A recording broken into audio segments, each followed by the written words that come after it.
Assalamualaikum, Bismillahirrahmanirrahim. Kami dari kelompok 10 ingin memaparkan materi kami tentang rancang sistem penerimaan bansos di masa COVID-19. Langsung saja, untuk pemaparan pertama akan dijelaskan oleh rekan-rekan saya. Persilakan waktu dan tempat. Assalamualaikum warahmatullahi wabarakatuh. Saya Cynthia Herani dari kelompok 10 ingin menjelaskan tentang perancangan sistem penerimaan bansos di masa COVID-19. Perancangan sistem merupakan merancang atau mendesain sebuah sistem yang baik di mana isinya adalah langkah-langkah operasi dalam proses pengolahan data dan prosedur untuk mendukung operasi sistem. Tujuan rancangan sistem untuk memenuhi semua kebutuhan para pemakai sistem tersebut dan untuk memberi sebuah gambaran yang jelas dan rancang bangun yang lengkap kepada si programmer. Selanjutnya adalah prototyping. Prototyping adalah proses iteratif dalam pengembangan sistem di mana requirement diubah ke dalam sistem yang bekerja atau working system yang secara terus-menerus diperbaiki melalui kerjasama antara user dan analis. Prototipe juga bisa dibangun melalui beberapa tool pengembangan untuk menyederhanakan proses.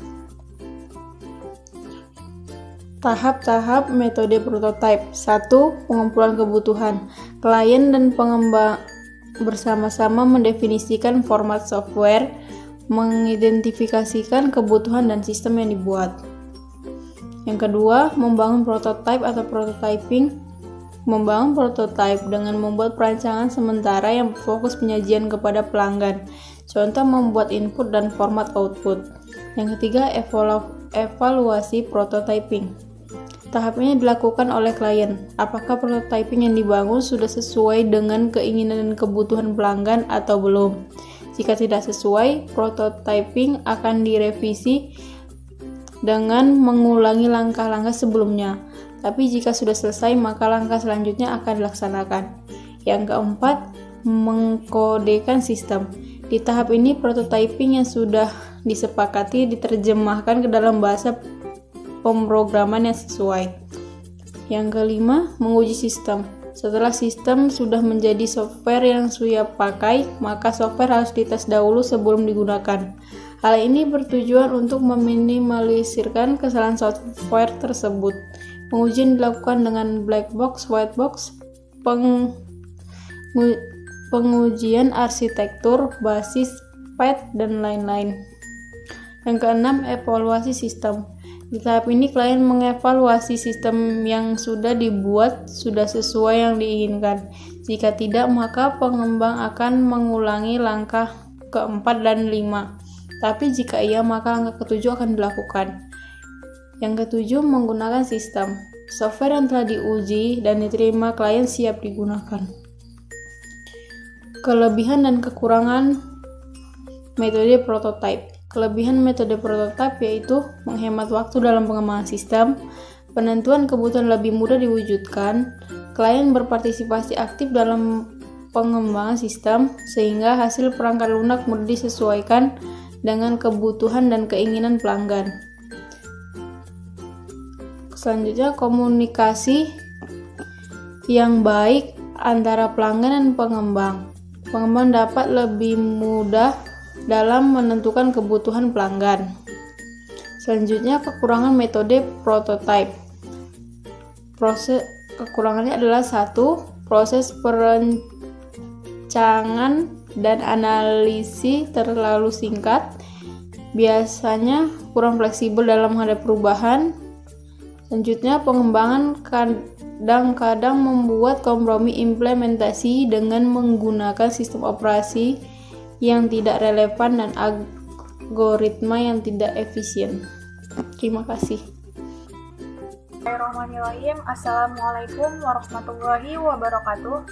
Perkenalkan, nama saya Dwi Rani Insyara. Saya sebagai pemateri. Di sini saya akan menjelaskan tentang perancangan sistem penerimaan bansos di masa COVID-19 ini. Baik, Yang pertama, kita tahu sistem yang digunakan dalam penerimaan bansos ini masih memiliki beberapa kendala. Oleh sebab itu, kita perlu melakukan sebuah perubahan yang sangat signifikan sehingga penerima bansos ini merata dan yang menerima sesuai dengan kalangan yang tepat. Adapun beberapa kecurangannya yaitu, pertama, baru-baru ini terjadi beberapa masalah dalam penerimaan bansos yang tidak tepat sasaran. Masalah ini disebabkan oleh adanya kecurangan dari oknum yang berwenang di daerah tertentu. Dan yang kedua, penerima bansos didata berdasarkan anggota keluarga pejabat terdekat, sehingga orang yang seharusnya menerima dana tersebut tidak masuk ke dalam data tersebut.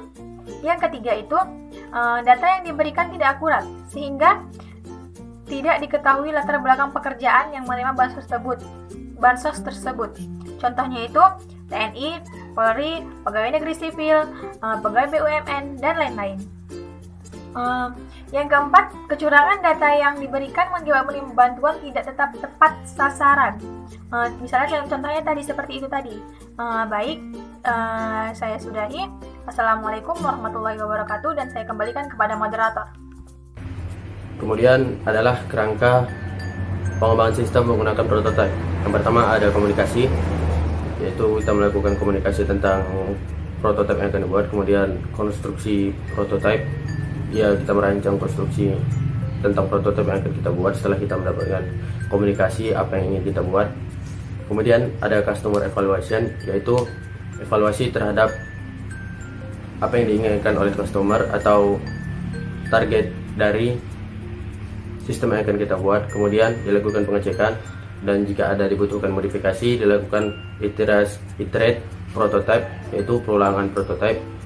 Kemudian dilakukan kembali ke customer evaluation atau evaluasi customer, kemudian dicek kembali, lalu softwarenya dijalankan.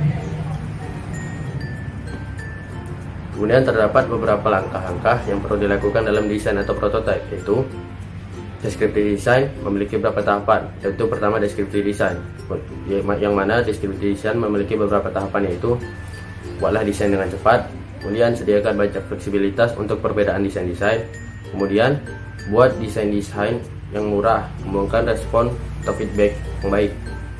Kemudian bagian kedua, simulasikan sebuah desain dengan biaya yang rendah.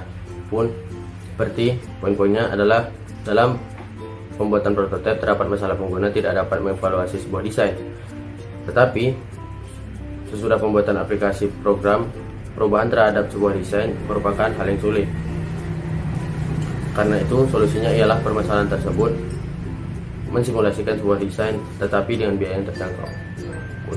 Kemudian bagian ketiga, dimensi prototipe, punya seperti penggambaran, yang mana penggambaran ini bertujuan supaya bagaimana model itu dapat digambarkan melalui proses yang sudah ada yang diinginkan.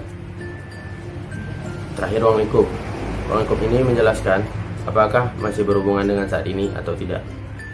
Ya, kira-kira itu saja materi yang dapat kami paparkan dari kelompok kami. Kurang lebih mohon maaf. Saran dan kritik diharapkan kepada teman-teman. Nurul Kalam. Assalamualaikum warahmatullahi wabarakatuh.